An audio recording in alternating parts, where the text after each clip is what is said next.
Welcome to the grim, lawless 23rd century, following the fall of U.S. Gov and mass depopulation of major cities at the hands of the multi-trillionaire de Huberton family. Baptized in radioactive hellfire, a rare mutation makes Turbo a fiercely pumped scrapper, haunted by specters from her past, surviving the post-apocalyptic wasteland one deathmatch pit fight at a time. But when she rescues the stunning trophy girl, the unlikely duo are thrust into a harrowing odyssey, evading marauding berserkers at every turn on their way to the ultimate showdown as they uncover the horrific truth behind the fall of humanity. Jake Jacobs, writer and penciler, and Kurt Bruegel, co-writer and inker, are thrilled to announce the release of the first Turbo teaser, a significant milestone in the indie comic book industry. Jake and Kurt are the first and only duo to create a comic book live on air in a split-screen podcast. But that's not all. Recognizing the challenges and triumphs of indie comic creators, Kurt and Jake have another recurring segment of their podcast spotlighting other indie comic creators who share their stories, discuss their creative process, offer insights into audience building, and ponder the future of comics.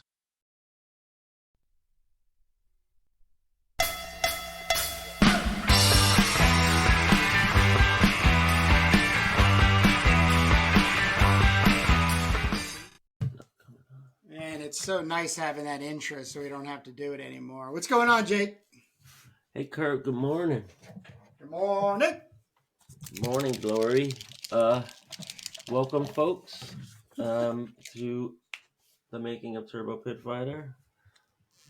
I'm Jake Jacobs, and we are penciling and inking in a split screen. What a cool idea.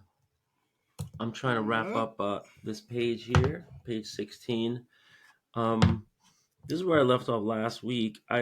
I'm just here, and I want to make like just a bunch of rubble. So I'm you know that feeling where you're like, let me grab a reference, right? I want to see some good rubble or some good post-apocalyptic wreckage, right? Like things sticking out of the sky and broken buildings and I got the smoke here and the fire, but I would like to I just want to, instead of making all this stuff up, I want to get a reference. Reference finding can become a real time killer. Oh, yeah.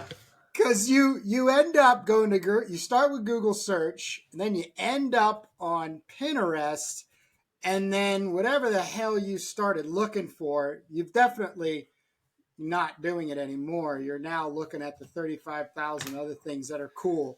from one ADD person to another. Yeah, it's terrible, man. It's terrible. But I always do my reference finding ahead of time, believe it or not. And I have a great. I'm starting to make a little folder of like physical clippings that I have and comics that I have that I want to swipe something for the B movie She Devils or obviously Turbo. But let me what I'll do here is let me do my next stack, and what we have here, folks, is the continuance of what I started last week. This was a haul of comics that I picked up, usually for $2 for $1, but sometimes for $1, at the Poughkeepsie Comic Con last week. And let's see if we find anything that Kurt knows, number one, and anything that piques Kurt's interest. Maybe because I don't have my selection picked out for comics that influence for later today. So maybe we have an interview with right. So Dave, so I don't have to worry. Dave, Okay. yeah. No. All right. So Dan. and if you notice, I just put on my new LED lamp, so I think that might have taken out a glare. So this right here is a Captain Victory comic. So anytime I see Kirby, I just add it to the collection. I've at $2 for $1, I would even grab doubles. This is incredible stuff. But I'm not going to bad Jake. I'm not going to start looking inside. I just want to point out this is the graphic that was picked for the Stuff Said cover. They took this exact graphic here and they blew it up. on the Stuff Said cover. So this is where I saw that before. Let's see what we got, because I don't even remember what I got. Another one here. So these belong together, and I think I got like 4 of these Captain Victories in all.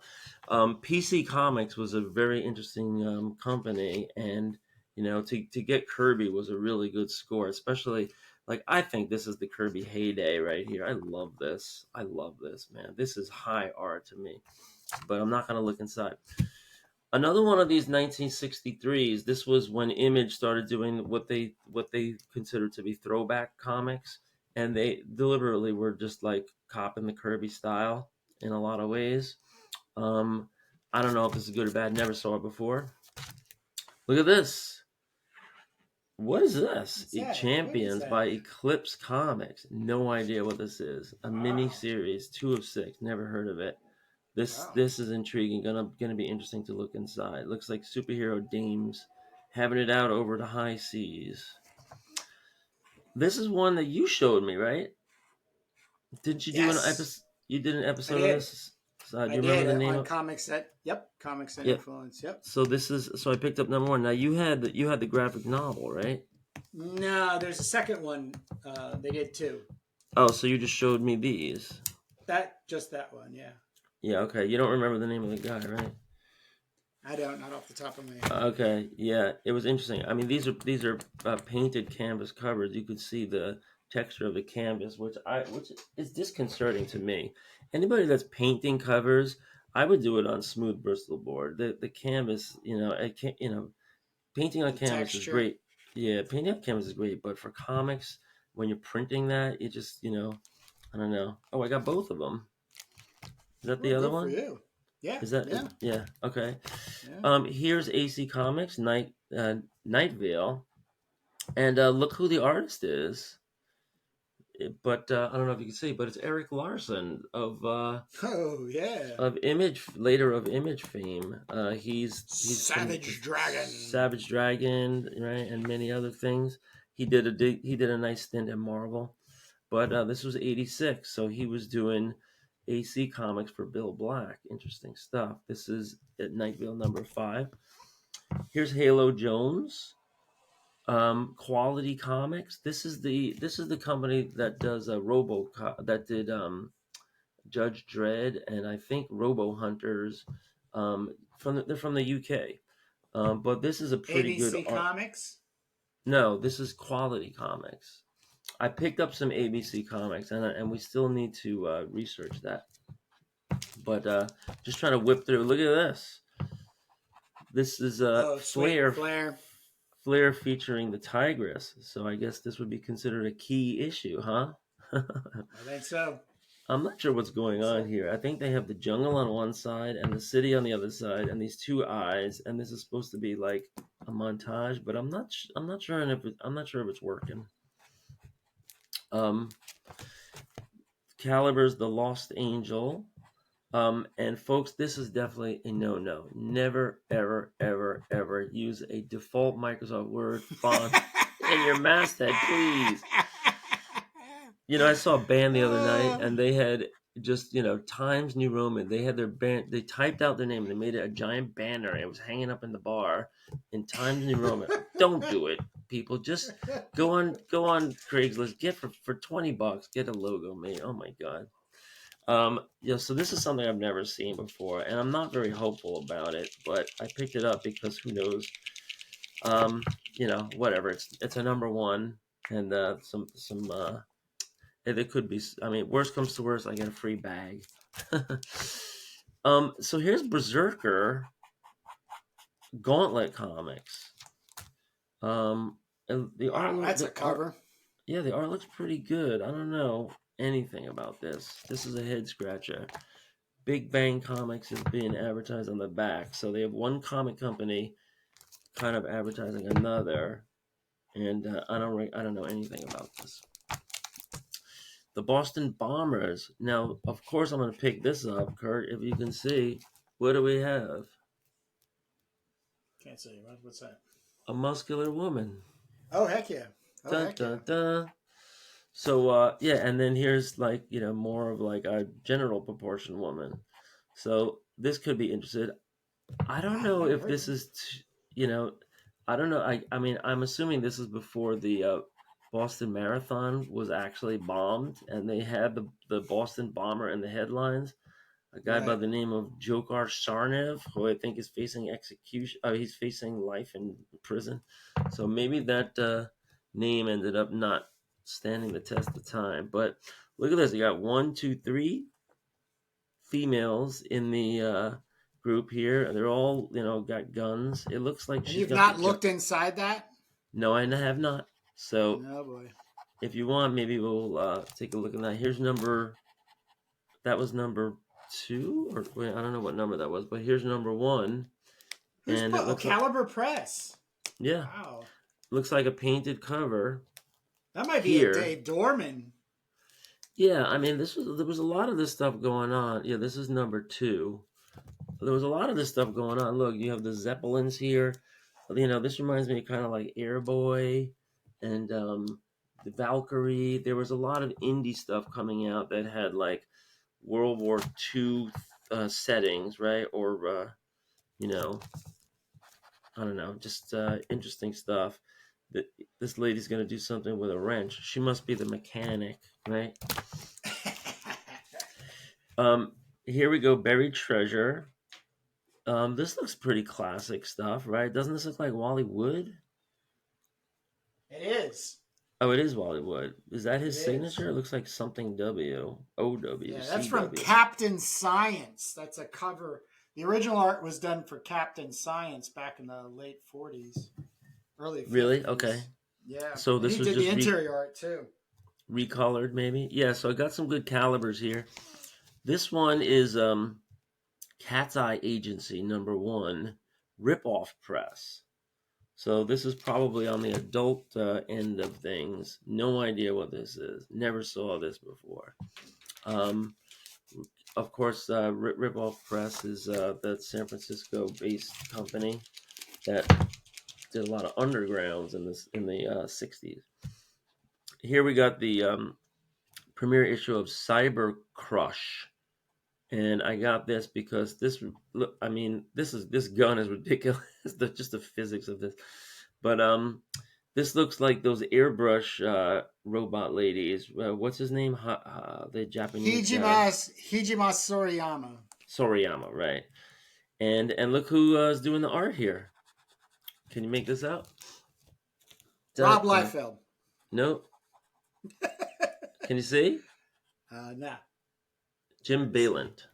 Oh, wow. 91. Jim Balent, 91. So this is Wow. before he gets into the flares and the AC comics. And we got some Judge Dredd on the back. Fleetway comics. So maybe I was wrong about, was that other one Fleetway?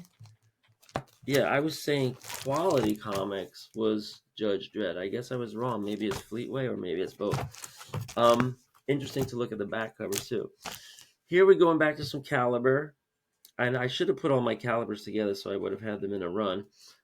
This is Northgard, otherwise known as Shane Bloom Morissette. Oh, these are the these are the authors. Um, Northgard. I don't know. This kind of reminds me of some Alpha Flight characters, but Yeah. this is Northgard number two. Here, oh, and here's the back cover.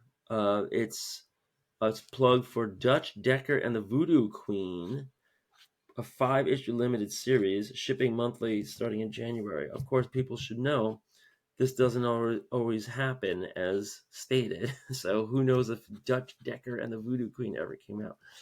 But here is Deathhawk number one.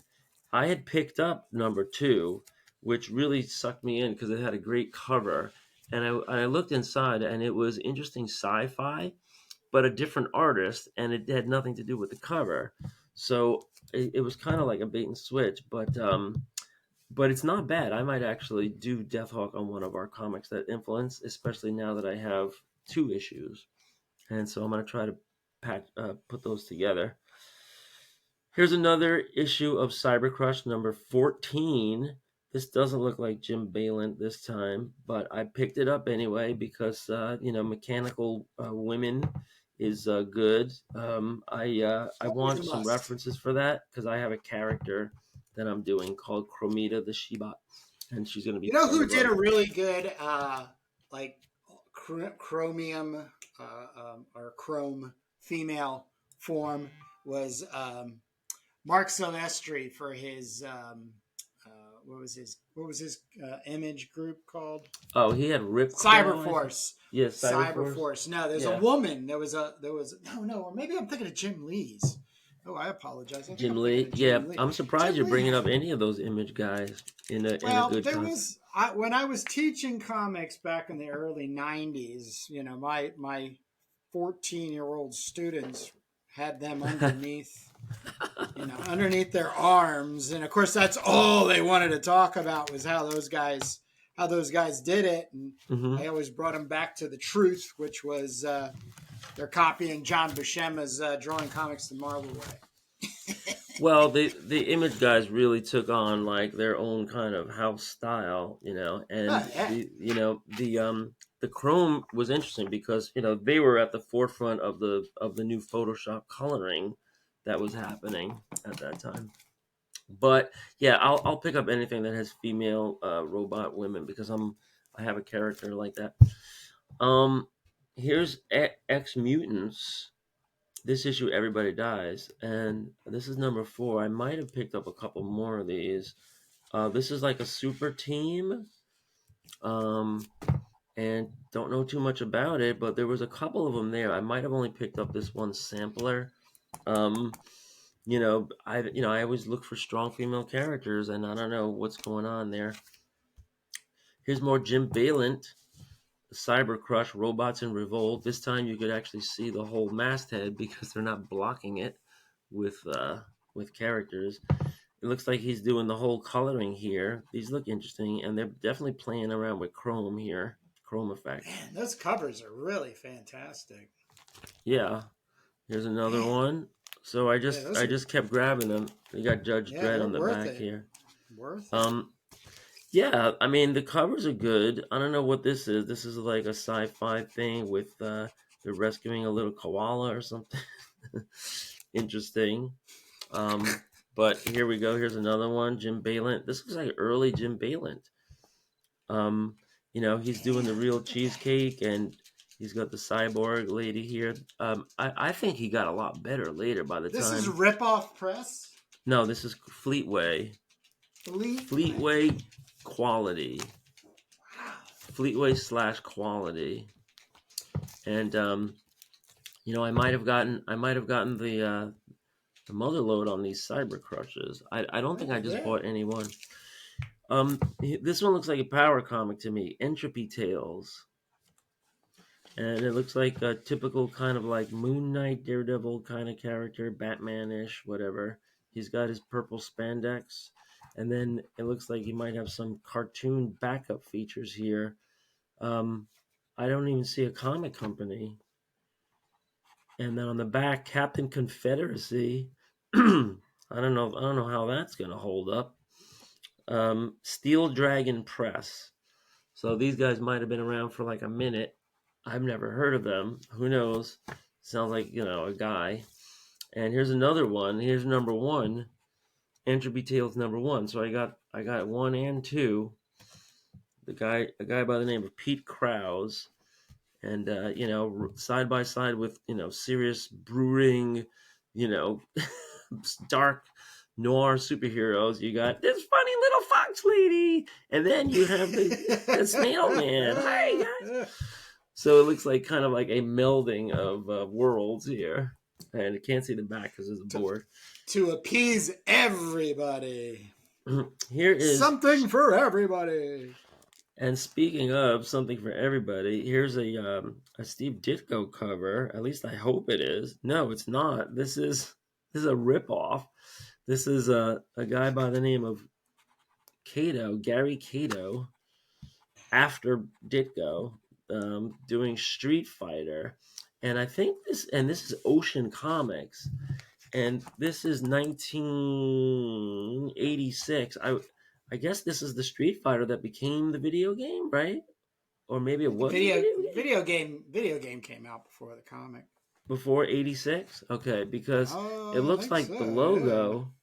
Now, this might need a little more research. This is interesting. I mean, is this doesn't look like Street Fighters? It looks like Street Fighter. So maybe this has nothing to do with it. Maybe it's Um, like those Sonny Chiba movies. yeah, right, right, exactly. Or how about the Rolling Stones, Street Fighting Man? Hell yeah. Um, so here's a very nice cover for Berserker #1, Gauntlet Comics. We showed you #2 before, so those things are dying to be reunited. I think that was here. But here you can see some weird things going on. Like this looks like it's out of registration. There's like a double hit of black. I don't know. And is it me or is it out of registration down here at the bottom? And this looks like it's reproduced, right? That means they're using all four process colors to make black, as opposed to one black plate where it's tight. These are just like the things that I noticed. But this looks like an interesting series with like robots kicking ass. I mean, guys destroying robots, and then there's some kind of like blood here. So maybe it's cyborgs. Don't know. Gauntlet Comics. So a lot more research needed. How long is it going to take me to get through all that stuff? And that is only the part 2 of 4 of the comics I picked up in Poughkeepsie that I thought were worth bringing home. So Some that good concludes finds. that concludes my drool stack for this episode, and now I'm going to turn my attention back to the last panel here, where I'm just. Oh, and so yeah, you know what? Let me take some of those Berserker comics and see if I can find some nice. This is what I'm gonna do. Before I get too waylaid, I'm going to see if I can find some good wreckage, or maybe one of these cyber crushes, right? And I don't even have too many spots left over here, but I'm gonna open up Berserker #1. So, Kurt, we have a couple of things on the rundown to talk about, but anything jumping out at the top here before we get into it? Because we didn't have too much to go over. Wow, 1993, and this is that thing where they have the Wow, change that's of format. who did the interiors? Pencils Angel Medina, inks Aubrey Bradford, story Gary Carlson. Berserker Mechanized Death #1, Gauntlet Comics, a division of Caliber. So these were, I wonder if these were brought over because the format is, see how the format has changed, right? You lose a lot of space. This might have been made for like a magazine format, like a Oh, heck UK yeah. thing. Heck Look yeah. at all this detail. Yeah, that's British. Yeah, That's you think? British. Oh, yeah. Well, I could look it up, but yeah, it could be. And so then you get to a different guy with a backstory here? No. Yeah, that only a couple of 10 pages of that, and then you got to pin up. I'm not seeing any good wreckage here, so I'm going to bail on this. Look at this back cover. Joe Sin, coming this summer. Did it actually come this summer? Who knows? But this looks like a little Frank Miller inspired stuff.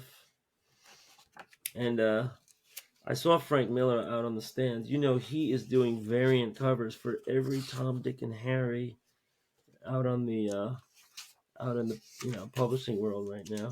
Look, here's an I wonder how much he costs. Yeah, good question. What the rate is. Well, he's not putting much into them. I'll tell you that. Doesn't. I mean, he's got that quick. I'd ink the hell out of a. Yeah, Frank Miller, man. They're just quick, like that Batman I bought and the all the other stuff. I think he's just cranking out some covers for them, and they put it on there, even though it's his quick style.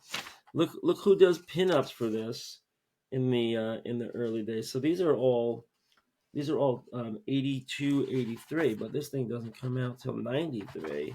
So this stuff's been sitting around. And look who's here but Rob Liefeld. I Was a Teenage Berserker, done by a teenage Rob Liefeld. Here's Eric Larson, 84. He planned to pencil Berserker during the Megaton days. It's kind of like Kirby Rip.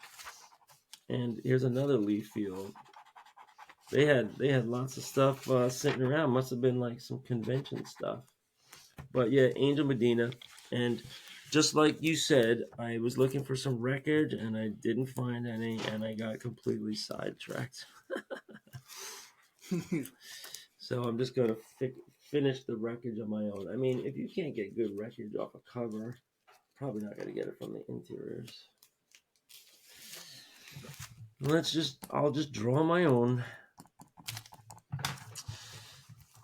So one thing I wanted to mention was a headline I saw when I was doing some research last time, and I think I might have been on Bleeding Cool, but whatever, I forget whatever the periodical was.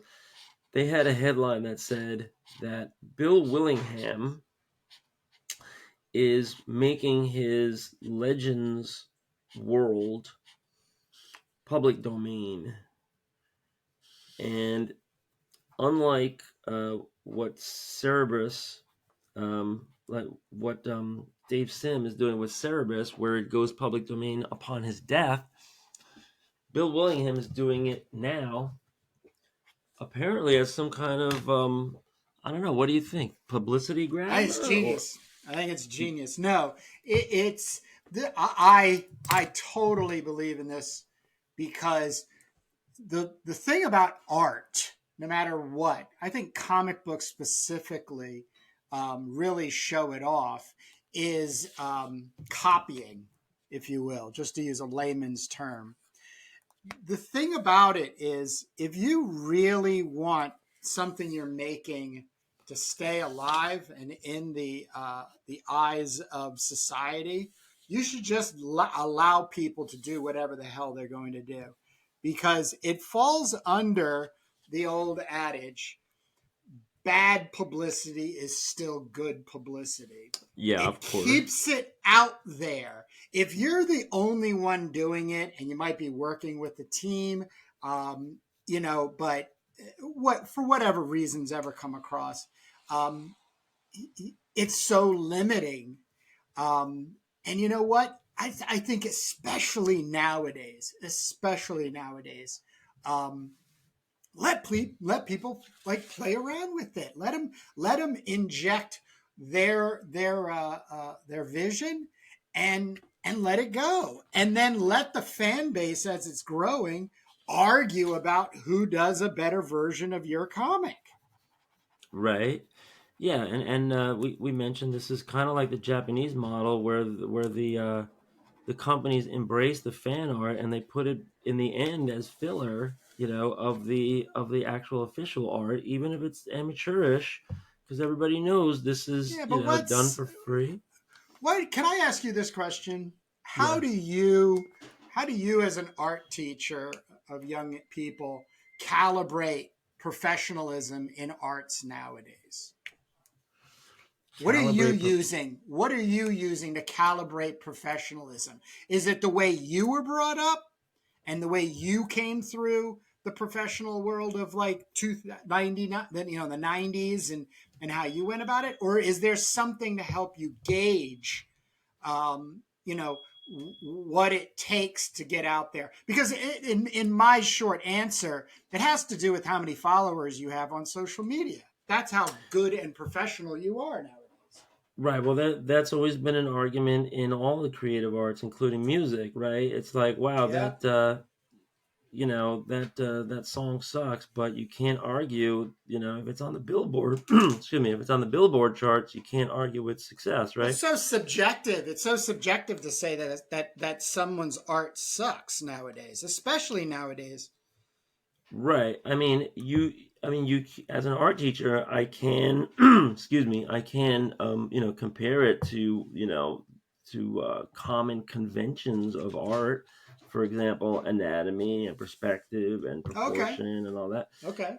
But but look at the Jackson Pollock. He broke every single rule. I mean, sorry, yeah, Jackson Pollock and Picasso, Andy Warhol. They broke every single rule on purpose, to thumb their nose at the critics and the gatekeepers, and the galleries and the critics, and they ended up being wildly successful. So, you know, it is a great question, and it's an open question, Yeah. because what I would do is people like what they like, and all we try to do in at the middle school level is try to get kids to articulate why they like something, and if they can use vocabulary words, or if they can use, or if they can refer to references and influences, then I've done my job. And who am I to tell somebody what they should like and what they don't like? I do have a big bullhorn, though, in the fact that I have a captive audience, and every day when I bring in a slideshow, I'm deciding what kids see, and I'm Yeah. trying to show them art history, and I'm trying to show them not only art history but just history, right? The history of civilization, right? I'm showing them pictures of human skulls that were found in the African diaspora, that is actual science, but then when we bring it over to art, how is that interpreted? And I think we're in an age where we're like post everything, so and we spoke about that, like Marvel and DC, they really embraced kind of like non-traditional artists. They have cartoony styles, they even have anthropomorphic characters. They'll try anything.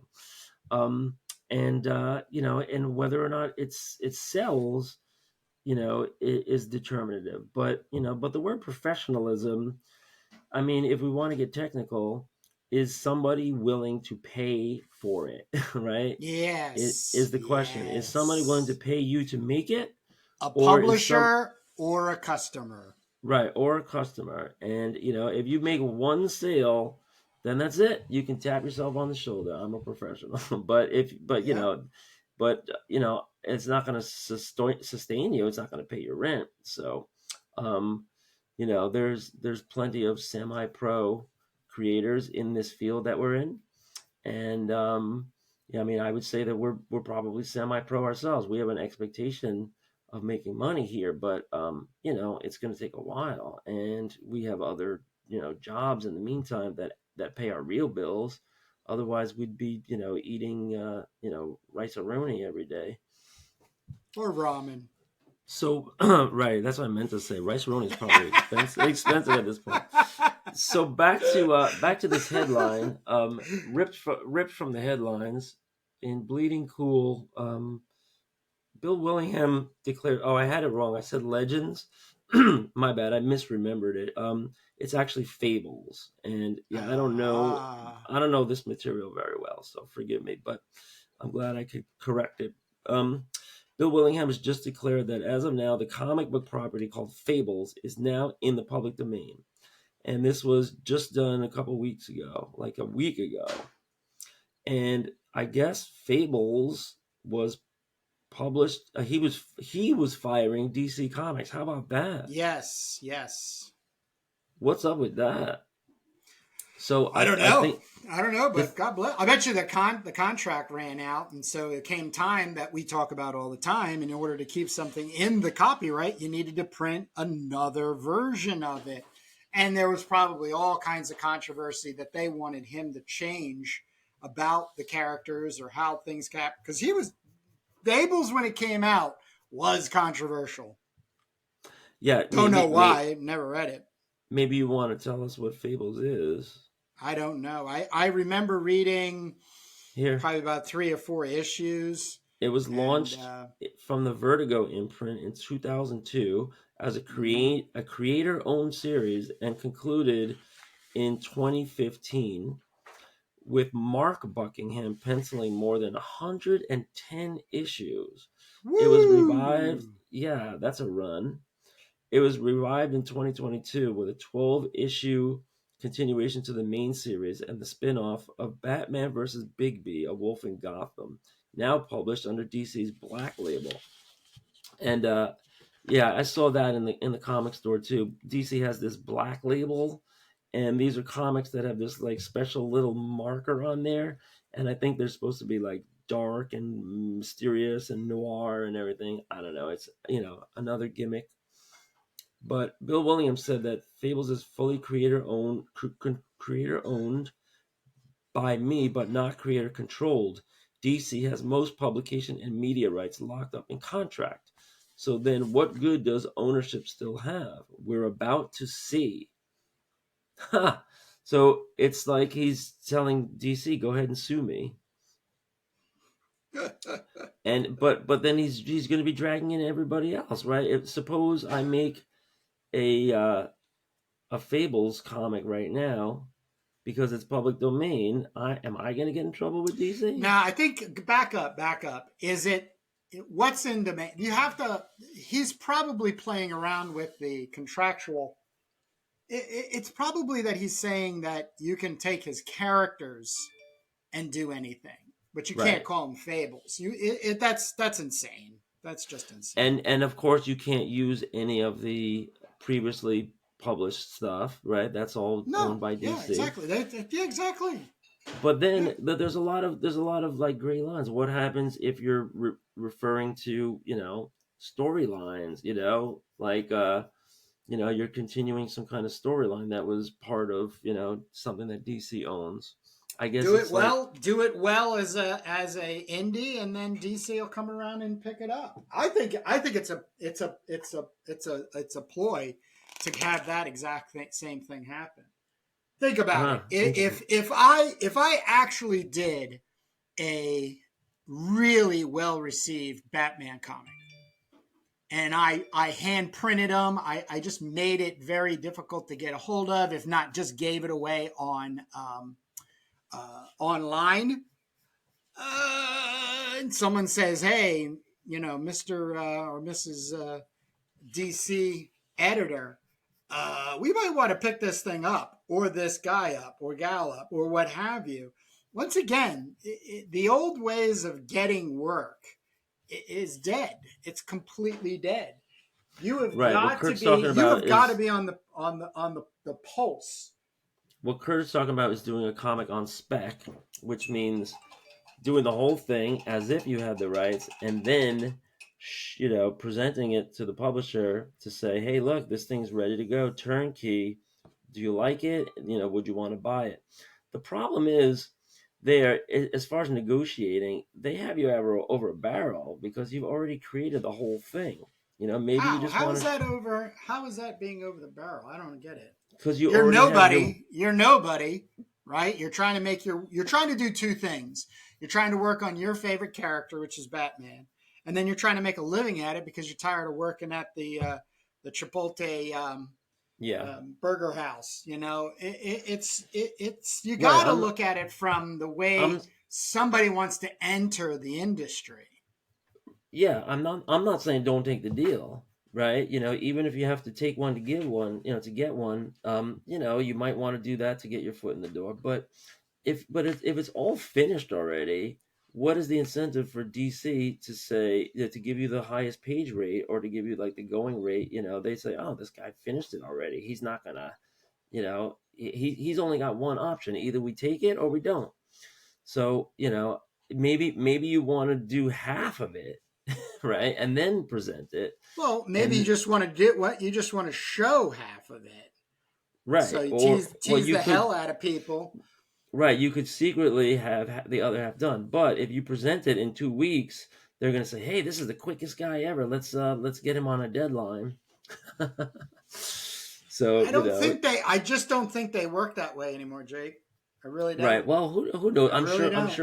I'm sure it's very political. I think these big publishers only do two things: they direct, which is through editorial, and they print and distribute. Yeah, I'm That's it. very That's curious. it. I would look. They don't, and it can be for anything. I'm sure there's hundreds of people out there doing their own version of Batman. They probably suck in the way of what kind of product that they want to be able to, DC wants to A, promote, and B, help keep their identity towards Batman alive. Right, but they always need product, and they always need if somebody's going to be late on a deadline, they need a filler copy, They're not and responsible for that, though. I know contractually, DC is not responsible for artists. The writer or a team that comes in and is built around that their project, they're responsible for making sure that people um, are doing the work. They don't go to a bullpen. They don't, maybe they call a friend, but I doubt it. I think they just delay the distribution of it until they work out how they're going to shift now the book well, DC has to put story out arc. Detective Comics every month. They have to put out, Sure. you know. So if an artist or a creative team for any reason, including like car accidents, can't deliver on a deadline, they have to have something sitting there ready to go just in case. And so I'm sure they have, substandard work that's sitting on a shelf for just such an eventuality. Yeah, And that's everything that was made up till like 2001. They just reprint something if that's what yeah, I they mean, that they're gonna go they're gonna go how and many do. times did, when I was a kid, I had my subscription to Amazing Spider-Man, and I was getting Ross Andrew and Mike Esposito art, and Jerry Conway writing, and then you would open it up and you would see Sal Buscema interiors, and you go, oh God, that's because they I couldn't never make did a that. deadline, I never did that. and it But could have been those, any. I just don't think that's how they're handled anymore. I also think these books are done like 6 months prior. They're not done on a flip 30 days. I think these things are way out in advance. Like I said, they're not going to deal with any of that bullshit of the artists and the writers not getting crap done. They're not. They're not. If I'm wrong, please somebody tell me I'm wrong. But I just don't Well, see it anymore. wouldn't you love to interview an editor at Marvel or DC We'll now? get You could, there. We'll get yeah, there. We'll get there. I mean, we've got I'm working on a indie publishing company right now, so we're hopefully going to get them to yeah. come on the Indie Comic Exchange and talk about it. That's really what it's come down to. So, And so one of the writer artists, for that publishes through the publisher. So that would be very nice to see two separate conversations, the publisher and the artist, talking about how they're dealing with each other. yeah, yeah. I mean, we are. I am dying to find some of these lost publishers like Gauntlet Press. How many did we pass by? Silver Dragon Press. I would love to track those guys down and say, hey, and they might be like, yeah, my family has a car mechanic business, but I put out like 7 things in the 80s or the 90s. I was able to do it. It was fun. I would love to get those stories because these are documents, right? These are testaments to the fact that somebody got something done, and who knows when you open it up? It could be good, could be bad, could be mediocre.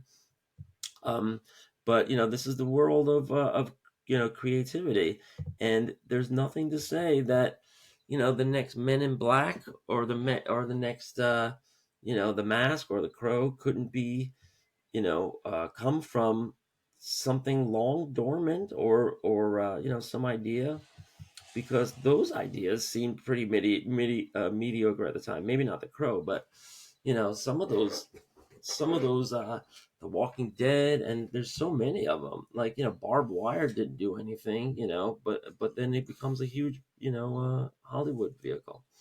So my question in bringing up the Willingham thing, and because his is complicated by the fact that DC is involved and he's involved. I mean, you know, why didn't he take something that he owns completely and make it public domain, as opposed to something he did. It sounds like you got major superheroes involved in that.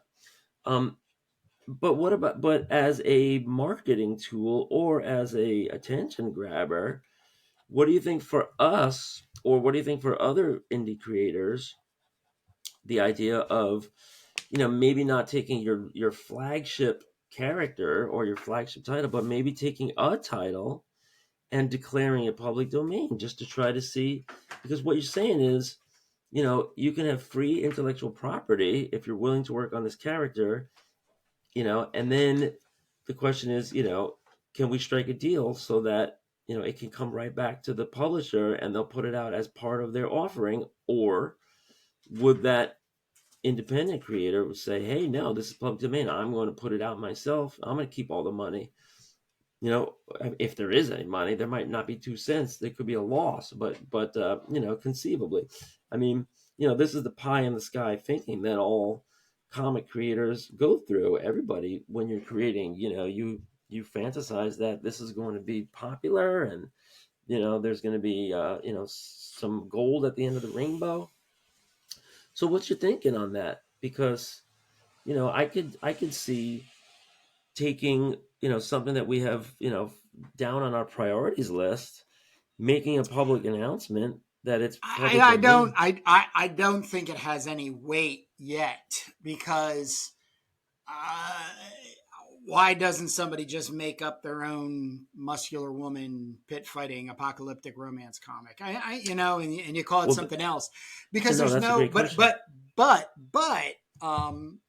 I'm talking to a couple of individuals. I'm not going to put Mr. David Molina out but we have our first official sharing of someone's portfolio, and he reached out through our email, turbopitfightercomics@gmail.com, and he's doing his own thing. I have not brought up the idea of maybe getting this individual involved in the Doom magazine's titles. But, I think, to cut to the chase in what you're trying to generate as a conversation, is how do you get people involved in what you're doing, whether they're going to be artists or readers or a publisher or so on and so forth. Well, So, you had a good question. Why would they want to do that rather than just make up an imitation, yeah, of, but and so here's the answer. Um, if it's established IP and there's a backstory, there's a built-in following. And you could also offer, since penciling and inking and possibly coloring is the bottleneck in comic production, and writing could conceivably go a lot quicker. You could offer free, not full scripts, but you could offer free synopses and say, hey, here's the Marvel method. I am actually going to be sending you something very soon. I'm not going to spoil anything, and we are coming to the end of this episode. But I say write the scripts and give them away for free, and make hundreds of them, Jake. And all you got to do really is make it known that, and I think this platform is starting to create some momentum, that it's great to make a comic book nowadays, but how are you getting the word out? So to be able to come on a podcast and talk about yourself and how you work and find out more about this person and that person, I think that's really where it comes to rubber meeting the road. Being in the arts nowadays, or anything that needs and requires continual attention, serial attention, if you will. So yeah, so more to come in this conversation. Interesting questions posed. I think it's great, Jake. It's great. We are it's going to a work great on. question. But yeah, let's give this David Molina, not give him like short shrift. I'm expanding your Well, we need to. screen. It's not that Can you that's spread not. his artwork across so we can see two at a time? And this guy looks like he's really good. Um, reminds me a little bit of. I mean, this is pencils, right? No, they're That's inked already. It's like a fine liner.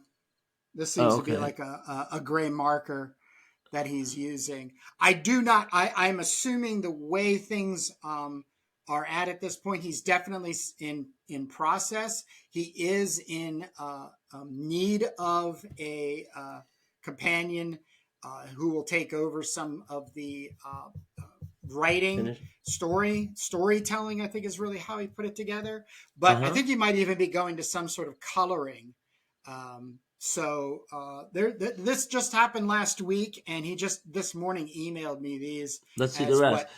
what was So it? I only have one more page. I will put okay. more up. There And was only and I what think would you about say the five or genre six. is? What would you say the genre is? It kind of looks like apocalyptic. I mean, or Yeah, like sci-fi. Corbin Mutant World, something like that. But he's definitely in the same wheelhouse, and I'm super excited to just have him as a part of our community as we keep asking people. If we're Show us your saying stuff. things that are show us our stuff, show us your stuff, and we'll show it off. But more importantly, we can help and encourage and keep you motivated and get you down the road. So we're not just two guys wanting to do our own thing and f the world and everything else. It's very much the opposite. So I just have to say thank you, David, for sharing and contacting, and we're definitely going to keep an open line of communication with you. So, Yeah. but yeah, that's what I got. Yeah, let's talk again soon. So, just Yeah, yeah, to yeah. wrap up, folks, we are making a comic here. I didn't quite finish today, but I'm on page 16 of issue 2, Turbo Pit Fighter, sci fi post apocalyptic comic. We also have some other plans in the works. Um, there's the B movie She Devils, which is just being written at this point. And, Kurt and I are going to discuss Crom the Barbarian. There's a lot going on. Right now, we do have to jump out. What time are we doing our interview with Dan? We have Dan. We have Dan Snoke from Rave Sensation. We made an attempt 2 weeks ago. Had technical difficulties with Riverside, so we're going to make another attempt.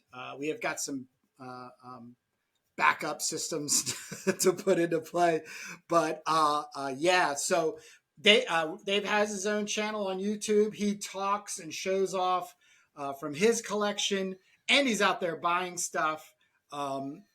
He went to Baltimore Comic Con and Small Press Expo, so he's in our wheelhouse. He's super excited to talk to us, so we're gonna have a great time. And of course, as always, we have the Turbo teaser. We're willing to send you a copy if you're a comic book creator or somebody talking about indie comics, so we can keep this thing open and motivated and moving forward. But that's what I got, Jake. Let's let these people get back to reading comics, making them if that's what they do. See you guys next time. Ciao for now.